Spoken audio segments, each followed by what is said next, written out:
street to help small business owners have the same capital as corporate America and give them the same resources as a larger company. We cover business funding, business credit, scaling, business consulting, and much more. Check out the website at shieldadvisorygroup.com. Welcome to the show, The Liquid Lunch Project. Hey, what's up, everybody? Welcome back to another episode of the Liquid Lunch Project. I am Matthew R. Meehan, alongside my partner, the Professor Luigi Rosabianca. What's on tap today, Lou? Matt, have you realized if we needed to articulate what the challenges for a small business are, we find the same four challenges over and over again? And it's growing the business, it's attracting and retaining talent, it's planning for business succession, and converting that business equity into cash. It's a copy and paste we see over and over with all our clients. So today on the podcast, we have the founder and principal of Tier 1 Capital, Mr. Timothy Yurek. Mr. Yurek, welcome to the podcast and help us peel back the onion on those four challenges that small businesses in America face every day. Tell us a bit about Tier 1 Capital. Well, Lou, thank you for that very Rosabianca, right? Very rosy. Oh, this is going to be a fun podcast. I see this coming. Yeah. That's coming from the professor, the white rose. So, anyway, so that's what Rosabianca means in Italian, white rose. Yes, sir. Did you know that? Okay. So anyway, so Tier 1 Capital, we're a financial services company. We work with small business owners on business succession, key person retention, and exit strategies. And basically what we found, or what I found, is that the financial services industry is really great at pinpointing problems. We're very good at putting a price tag on the solution to that problem. But the financial services industry is very deficient in helping people pay for the solution or finding the money to pay for the solution. And since 1993, I've put together a strategy where we actually take a look at how you're using your money, how the business is using its money, and we show them time after time examples of how they're using their money inefficiently. Now think of this. Nobody wakes up in the morning and says, I want to screw myself up financially today. So keep this in mind. Everything that people are doing, how they're using their money today, they think is moving them forward.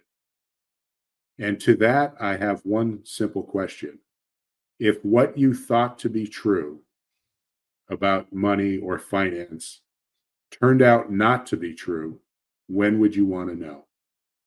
Yesterday. And most people say, yeah, they say, tell me now. And that begins our conversation. We call that whole process the financial golf swing, right? So think of this. If you wanted to get good at golf, you have two approaches, or that the industry, the golf industry, offers you two approaches. Approach number one is go out and buy the best golf clubs, and then you're going to be the best golfer. Well, anybody who's tried to golf understands that it's not the club. So the second approach is to work on improving your swing, how you're using the club. And so it is with finances. And let me explain to you, we hired a research company to do some research. And here's what we found. According to Intuit, they found that 61% of small business owners around the world struggle with chronic or cyclical cash flow issues. And 69% of small business owners admitted to losing sleep or sleeping less due to cash flow concerns. Now, there have been multiple studies on sleep deprivation and how that increases stress, and how stress increases the incidence of cancer by 200% and increases the risk of premature death by 20%. And here's one thing that sort of shook me in my boots. The other piece of research or data that we pulled was that the average life expectancy of a small business owner is a full 5 years less than the average American. So now here's the irony of all of those cash flow issues. The irony is that in my business, what I have found, and I have not found one situation where this was not the case, all of these cash flow issues are self-inflicted, meaning that it's literally how we're using our money that's holding us back. So that's when I realized that we have something here. And the bottom line is we're able to provide significant impact for small business owners by showing them how to use their money much more efficiently. Tim, amazing. Thank you so much for these abstract ideas, and they make total sense. But I'm not smart enough to connect the dots. I know my partner Matthew is. Can you give us some real concrete examples and case studies where you implement these theories onto a small business? Like basically, give us the cooking class. Before we get to that, I really want to hear all the success stories that you had. But let's talk. Let's start day one, right? You meet with a client, right? Let's talk about the process. What do you request from the client? What type of financials do you need for them for you to actually go and do your audit on the business to see where the money's going? Matt, that's a great question. So here's what it looks like to work with us. The first call is a discovery call where we're trying to find out what their goals and objectives are, what's holding them back from meeting those goals or reaching those goals and objectives, and what could they realize by eliminating those obstacles. Then we talk to them about like, hey, if money wasn't an issue, what would you be doing with your time? And then the last thing we do is we tell them what it looks like to work with us. And here's what it looks like to work with us. After we have that discovery call, we're going to make it, they're trying to make a decision as to whether or not they want to work with us. And we're doing the same thing. And we want to know if the person or the company that we're working with is somebody who we're aligned with from a values perspective. And so the next step, if they decide they want to work with us and we decide we want to take them on, is to have our 30,000 foot view conversation, which basically goes over our 4-step process. And then after that, we do what we refer to as our wealth transfers report, where we're showing them, we're literally identifying where they're giving up control of their money. And as I said in the pre-call, nobody wakes up in the morning and wants to set themselves back financially. So keep this in mind. Everything we're doing financially, we think is moving us forward. If not, we wouldn't do it. And my question to most folks is, if what you thought to be true about finances turned out not to be true, when would you want to know? And most people say, hey, I'd like to know it as soon as possible. So that starts our conversation. So the first step is we identify where they're giving up control of their money. That's our wealth transfers call. The second step is the hardest step in our process because they literally have to stop doing what they've been doing for years.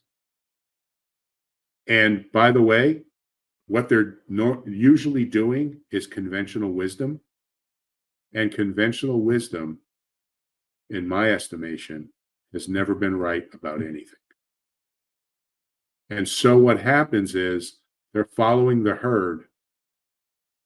And what we're doing is we're pulling back the curtain and showing them what they get by following the herd.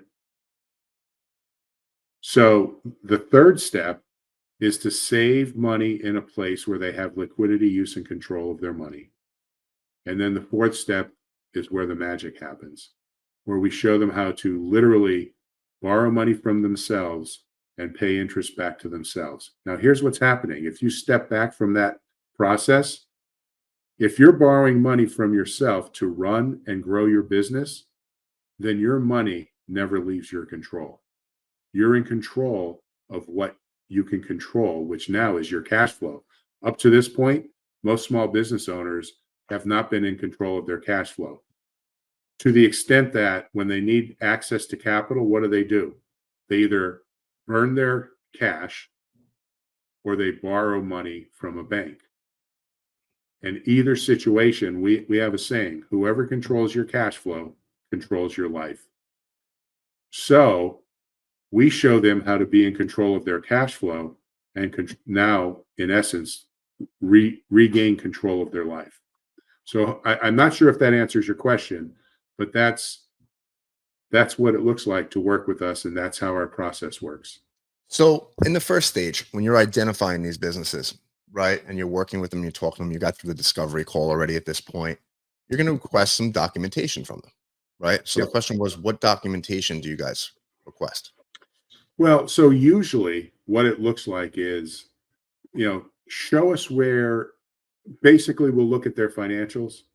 We'll take a deep dive on their debt, so usually you'll run into two types of companies: those who don't have debt or have very little debt, and those who have a lot of debt, right? So debt becomes a very high priority issue for that business because it's sucking up so much of its cash flow.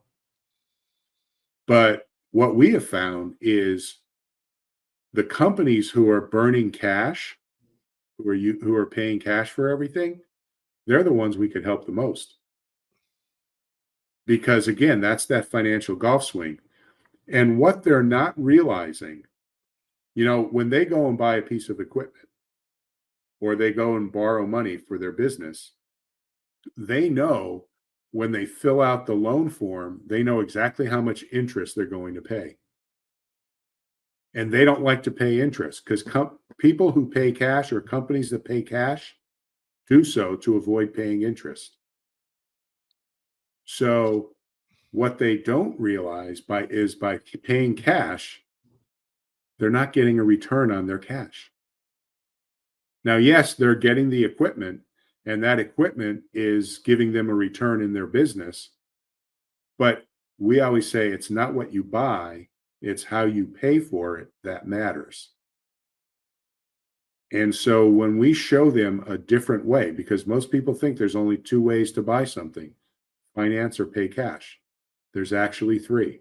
And we go through that process and show them this third way, and that opens up a world of possibilities for them.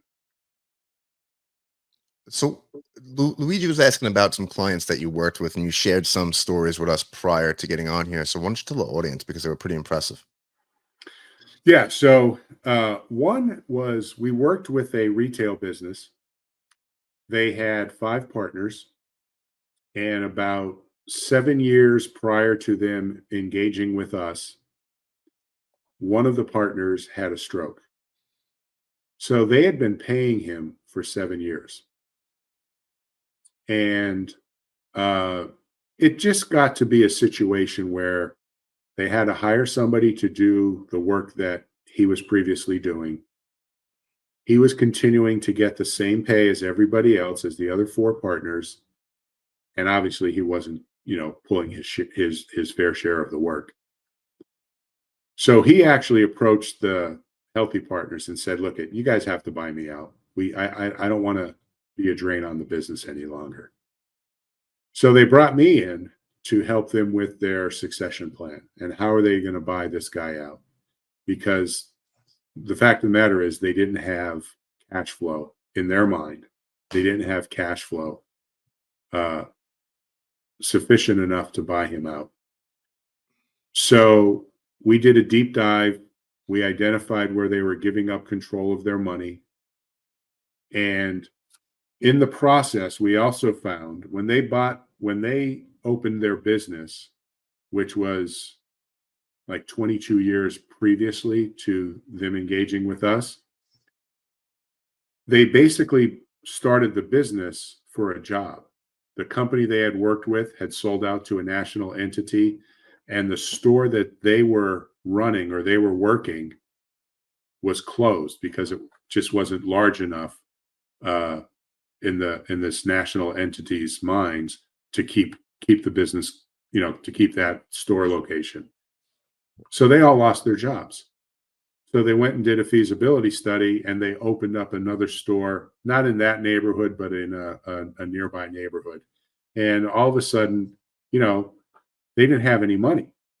So when they started the store, they went through what we refer to as the debt cycle, right? So the debt cycle is you borrow money, you use that money to capitalize your business, you take that capital or that inventory and you use it to generate a profit, and then you use those profits to pay back the loan. So it's a cycle, right? The top is you're borrowing, and then at 3 o'clock you're capitalizing, at 6 o'clock you're turning a profit, and at 9 o'clock you're paying back those profits.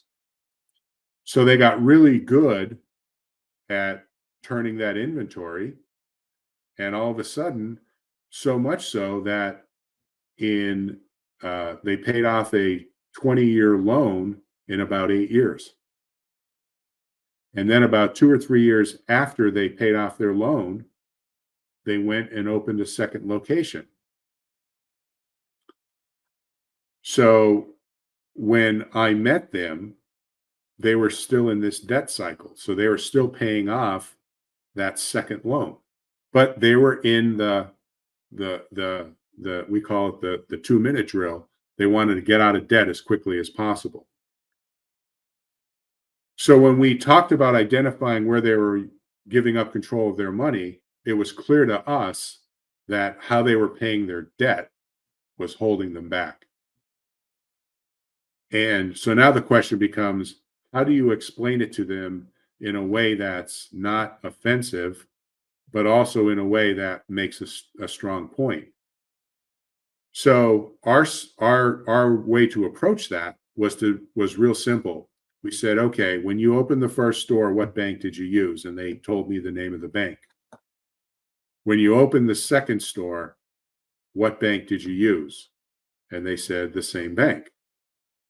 So here was the question that opened their eyes to the possibility that they may not have been using their money in the most efficient way. The question was, when you borrowed money for the second location, whose money did the bank loan you? And this was in our conference room. The president of the company was seated to my right. The CFO was seated to my left. The other VPs were down the table a little further. And after it seemed like forever, but it was probably about 7 or 8 seconds, we didn't hear anything. And then finally, the CEO pounded his fist on our conference room table, and he said, "Those son of a guns, they loaned us our own damn money, and then they charged us interest and fees to do it. How do we solve this problem?" And that opened the conversation. So as things turned out, they owed about $2.2 million at that time. They had 3 loans. They had the business loan for the second location. Then they had some equipment. And we consolidated all 3 of those loans at a higher interest rate, by the way. They were going to be paid off in 6 years on all of those loans. We extended the amortization schedule to 10 years, and that freed up, by the way, $35,000 per month. They needed $25,000 per month to buy out their brother, and then the other 4 partners needed an exit strategy. And that was going to cost, those 2 things together were going to be about $25,000. So prior to that conversation, Matt, what I said to the CFO was, this is going to cost $25,000 per month to solve. How much cash flow do you have? And she said, wow, if we really tighten our belts, we could probably come up with $5,000 a month. And I said, well, how do you solve this problem, a $25,000 problem, with $5,000 per month? And they said, well, I guess we can't solve the problem. I said, what if I were to tell you, you already have the cash flow within your current, you already have the money to solve this problem within your current cash flow. You're just using your money inefficiently. And then it was a challenge because they came back and said, show me, right? And it wasn't like, oh yeah, that'd be nice, show me. It was, show me. You mean to tell me you think we're not using our money effectively? So, and let's step back from this. What are they doing? They were in a hurry to get out of debt in order to get back into debt. So here's the question. Are you making any progress? And they couldn't answer that question because they realized they weren't. But now we solved their problem within their current cash flow. They didn't have to increase sales and they didn't have to cut expenses in order to pay for the solution. And that's the value that we bring to the table, because nobody else in the financial services industry, to my knowledge, is finding the money within the current cash flow to pay for the solutions. Tim, in defense to the retail brothers scenario, they are merely victims of our current tax regime. I mean, our tax regime rewards debt, whether it's a mortgage, whether it's a small business, whether it's amortization. Unfortunately, it rewards debt. So we are taught to follow the beat of that drum. Your team obviously is creative enough to work within those confines. Can you give us a little bit more detailed examples on the type of vehicles and tools you use to execute those plans? Yeah, sure thing, Lou. So keep in mind, we're usually brought in for business succession, key person retention, and exit strategies. And usually what we use are specially designed high cash value life insurance contracts, because those contracts, those policies are designed to have more cash each and every year. And think of this, if you're looking for a succession strategy or an exit strategy, you want to build up cash. But now we're getting that dollar that's solving the succession or key person retention or exit strategy. Now we're also utilizing that cash. We're showing our clients how to access that cash to run and grow their business. So we're getting $1 to do 2, 3, 4, or 5 different jobs. And that's where the value is, getting them to access their cash that they're building up, that's solving their exit or their succession problems.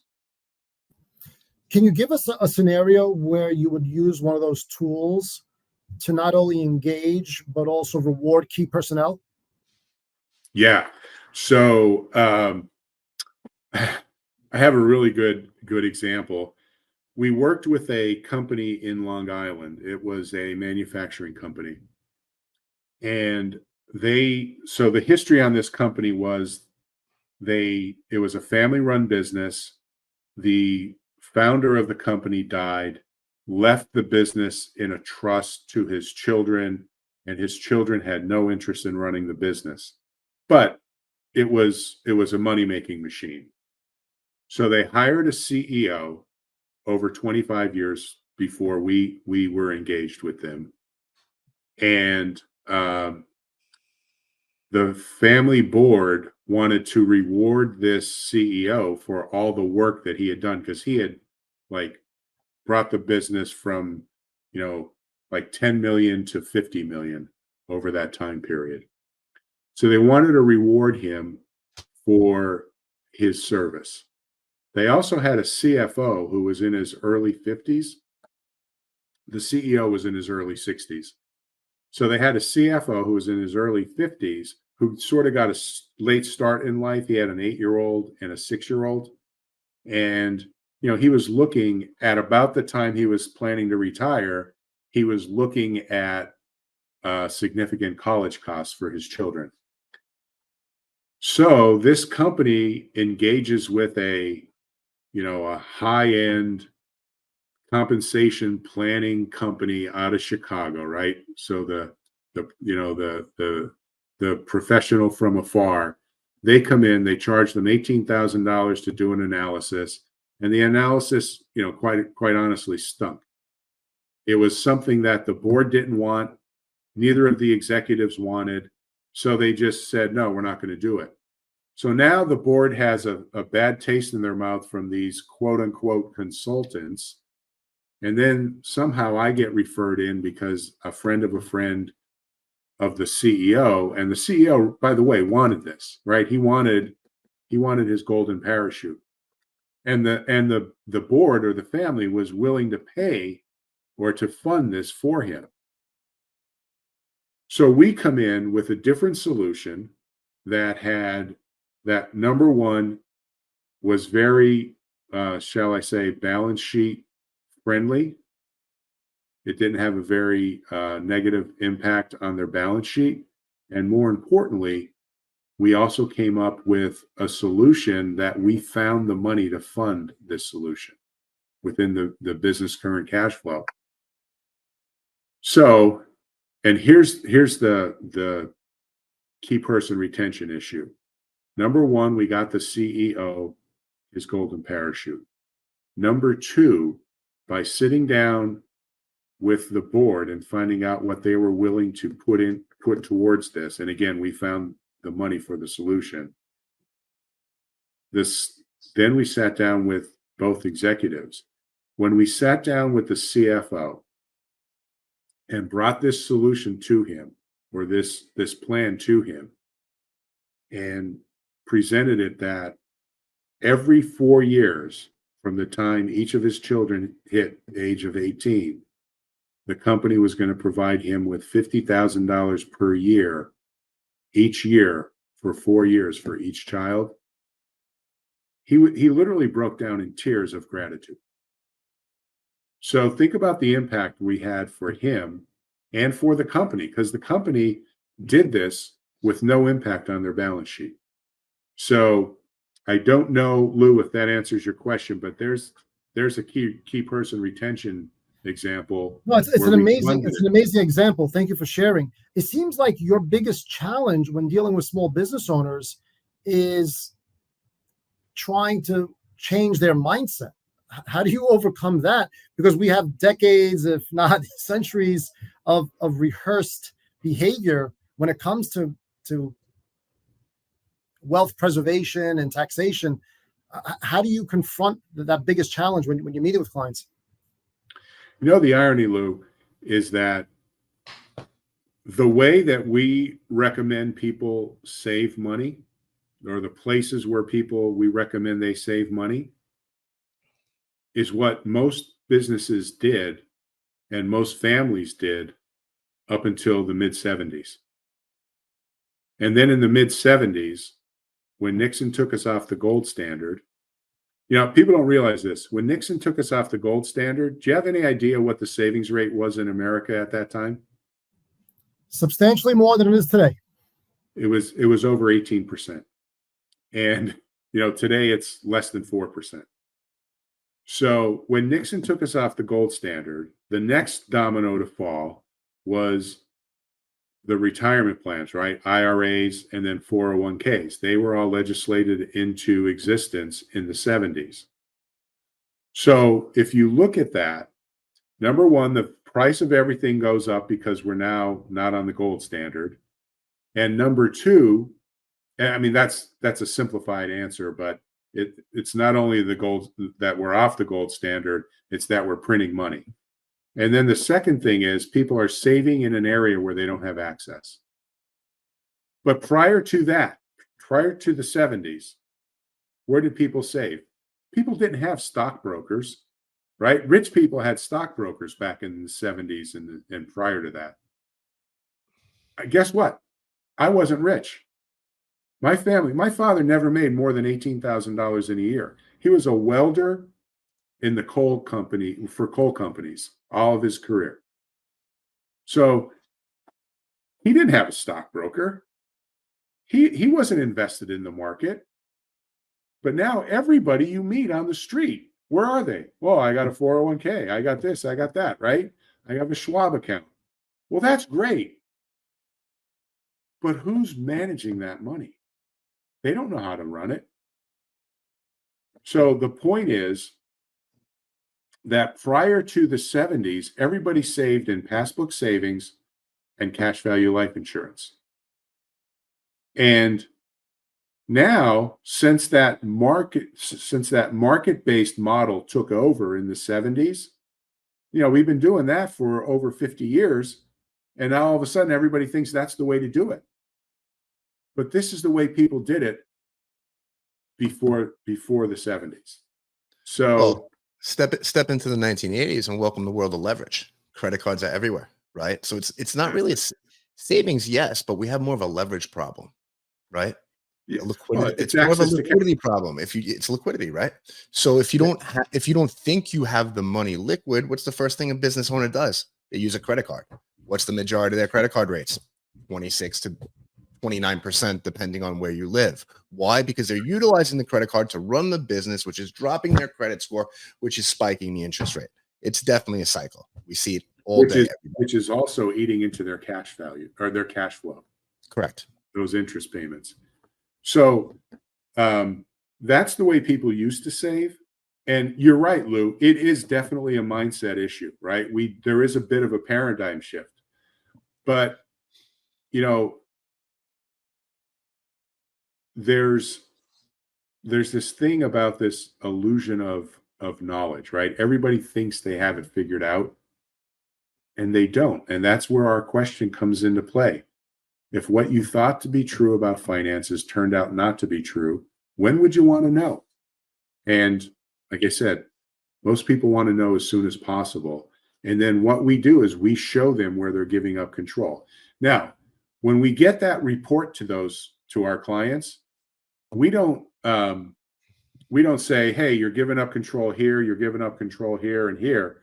We say you're giving up control here, and here's all the reasons why. You're giving up control in this area, and here's all the reasons why. So, and we're backing everything up with solid economic, concepts. So hopefully that makes sense. No, Tim, I love it. Thank you so much for being here. Why don't you tell the audience where they can find you on the socials or how to get in touch with you and your firm? Yeah, we have a YouTube channel, Tier 1 Capital LLC. And then you could find us on our website, www.tier1capital, and that's TIER, the digit 1, CAPITAL.com. And if you go to tier1capital.com/gift, we'll give you our free guide on 6 considerations when you're looking for help with business succession and key person retention strategies. Tim, thank you so much for being here. We appreciate your time. Everybody, that's a wrap for the Liquid Lunch Project. We'll see you on the next episode. Thank you for listening to the show. And make sure you subscribe, leave a review, and share it with a friend. We'll see you on the next episode of the Liquid Lunch Project.